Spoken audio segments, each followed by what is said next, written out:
This weekend, we've got all the highlights you need. This is Good Morning Football. We're live in New York City, January 4th. A special 4-hour show here. We're in hour number 2. We're live all day long on NFL Network. Things get tricky. The day after the regular season, teams look to make changes, and that's where we start here with Peter Schrager, Nate Burleson, and Kyle Brandt, and our NFL Network insider, Ian Rappaport. Ian, welcome to the show. I know you're here, suited and booted, ready for a long day, and it could be a really busy one here in the NFL world. What stories do I need to be keeping my eye on, and which ones are you following over the next couple hours?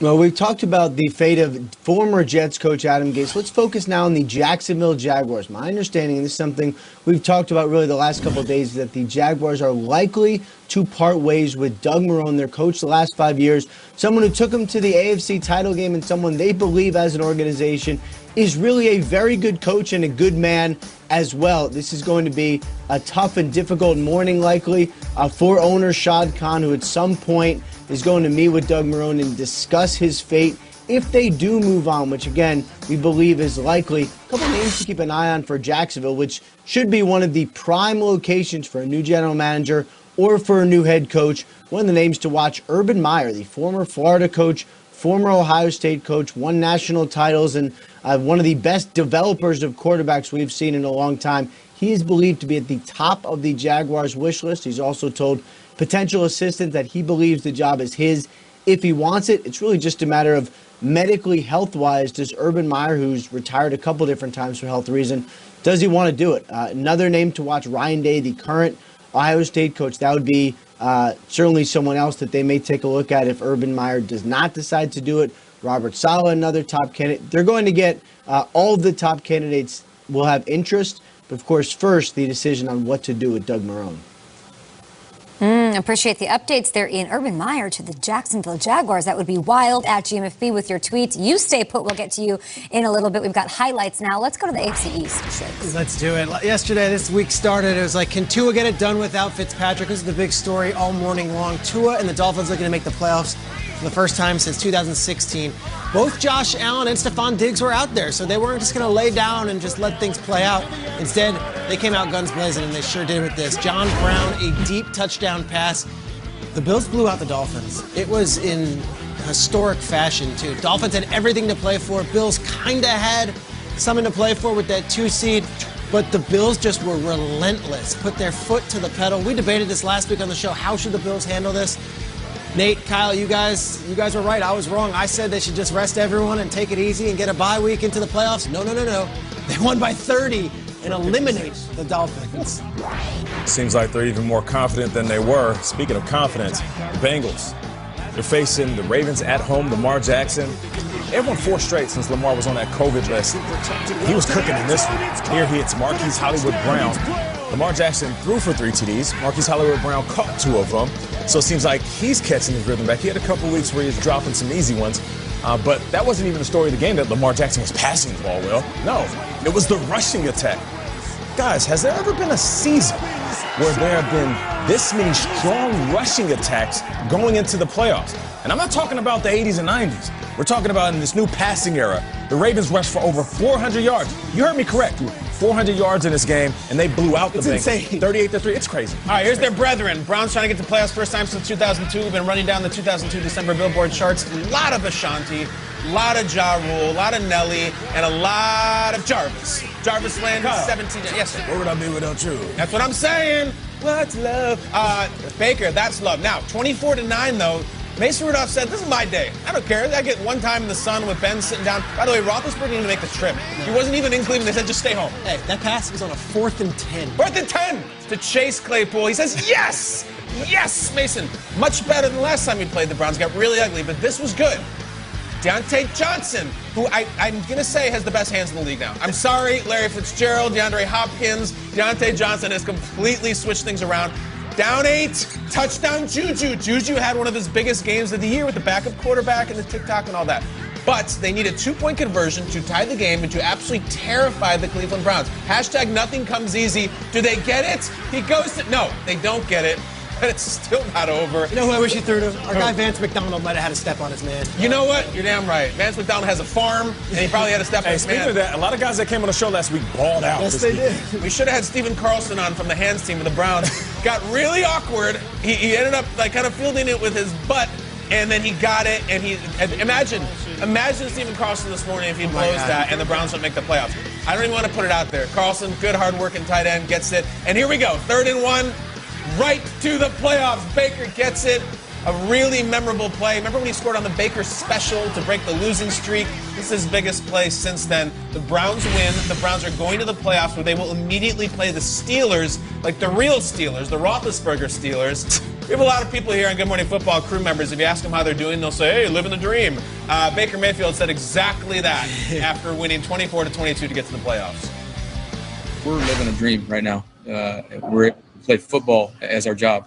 And to see these guys that have been here and gone through everything, to see the smile on their faces, the sense of relief for them is great. But, that's why we have a lot of new faces in the locker room, is to set the new standard. And so that's what it needs to be. And, it was a good atmosphere in the locker room, but, everybody's like, oh, we got the Steelers next week. So, we'll enjoy this one, but on to the next.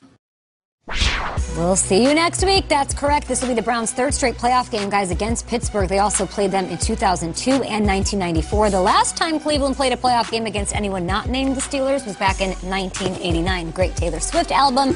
Taking a look at the AFC matchups on Wild Card Weekend, it is the Ravens, Titans, Colts go to Buffalo. Yikes. And then a rematch, Browns-Steelers, this time in Pittsburgh. What'd you make of the win?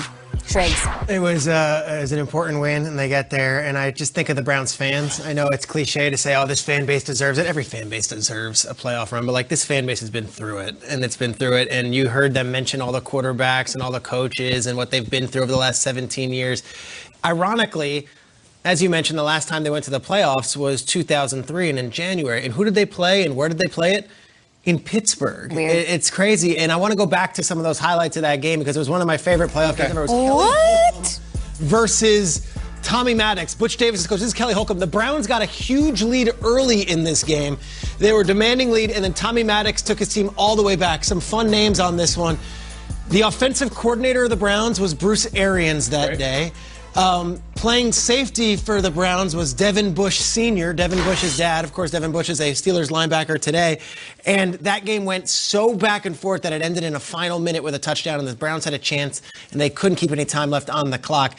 It's been 17 years since the Browns fans have seen a playoff game. 17 years since that uniform has been in a game of significance. So to the Haslam family, to all the fans who have been rooting for this and have been watching this rebuild, shout out to a first-year coach, first-year GM, and for a third-year quarterback who shut a lot of people up this season. And William Green and Joey Porter. Atlantic City's own William Green. William Green. That's how long it's been. Ja Rule and William Green. I'm thrilled for them, of course, too. I love turnover. I love different teams winning. Incredible win. I don't care who the quarterback was they played against. I would just say this, it's not over. You're an 11-win team. There is no party for you. Any team that wins 11 games and goes 1 and done in the playoffs, that's a disappointing postseason. I mean, you need to get Chubb going next week and knock this Pittsburgh team out. I don't want a parade. I don't want any sort of yay, Cleveland's in, it's over. What if they lose by 3 touchdowns next week? That's a disappointing season. So I would only say enjoy it and then start handing it to Chubb and Hunt over and over and over, because you imagine the party in Cleveland now. There's they knocked the Steelers team out of the playoffs. It was 11-0 at one point and cruising to the Super Bowl. That is the party. So I like the mentality from Baker and everybody that's like, yeah, this is awesome. We're having a good time.